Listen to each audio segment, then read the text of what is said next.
ఆడ వచ్చింది చెప్తున్నాను సార్, నేనేం చెప్పలేదు మీకు. మా సార్ని అడగండి అంటున్నాను. సార్ అడగండి, అడుగుతాను, రేపు పొద్దునే వస్తాగా అడుగుతాను. నెంబర్ ఇప్పుడే చేపిస్తాను. మన నెంబర్ లేదు సార్ నా దగ్గర. నెంబర్ లేకుండా సార్ దగ్గరికి ఎలా ఉంటుంది? ఫోనే లేదు నా దగ్గర. ఫోన్ లేకుండా మీ సార్తో ఎలా మాట్లాడతావు? గంటకి నేను ఇవ్వనండి. నేను ఏపీఎస్ఆర్టీసీలో నేను కంప్లైంట్ పెడతాను ఖచ్చితంగా. నువ్వు గంటకి 20 రూపాయలు 12 గంటలు ఎలా తీసుకుంటున్నావు నువ్వు? మరి చెయ్యి సార్కి చెయ్యి.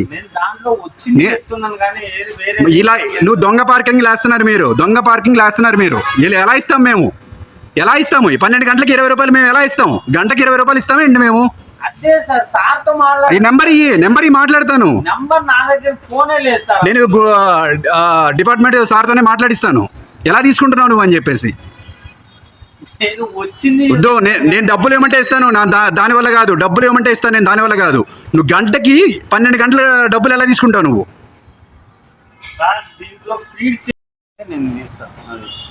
చెప్పు, ఇప్పుడు చెప్పు. ఇక్కడ వచ్చిన బిల్లే సార్ అది. ఎన్ని గంటలకి? ఒక గంటకు కూడా నువ్వు 20 రూపాయలు ఎక్స్ట్రా తీసుకుంటున్నావు. 12 గంటలు లెక్క తీసుకుంటున్నావు. ఏ లెక్క తీసుకుంటున్నావు? అదే సార్, మా సార్ వాళ్ళని అడిగితే సరే, సార్ వాళ్ళని అడుగుతారు. అదే నువ్వు నీ సాక్ష్యం కావాలి కదా నాకు. రేపు పొద్దున నువ్వు డిపార్ట్మెంట్లో నేను చెప్పాలంటే నీకు సాక్ష్యం కావాలి కదా. ఎంత? ఇప్పుడు చెప్పు ఎంత? సార్ 40 రూపీస్ వచ్చింది. 40 రూపీస్ అంటే గంట ఎక్స్ట్రా అయినా నువ్వు 20 రూపాయలు ఎందుకు తీసుకుంటున్నావు? నేను తీసుకోవడం కదా సార్, సిస్టంలో ఫీడ్ ఎలా ఫీడ్ అవుతుంది? 6 గంటలకు 6 గంటలు అన్నా వేయాలి. నువ్వు 12 గంటలకి 20 రూపాయలు ఎక్స్ట్రా తీసుకుంటావా?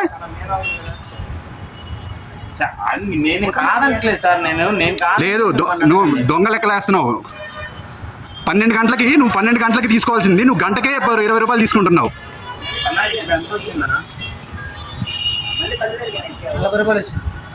గంటకి నువ్వు 20 రూపాయలు ఎలా వేస్తావు? గంటకి 20 రూపాయలు ఎలా వేస్తావు? రేపు పొద్దున నేను మీ సార్తో మాట్లాడాలన్నా నాకు రావాలి కదా. అదే సార్, మాట్లాడండి సార్, ఏం కాదట్లేదు కదా.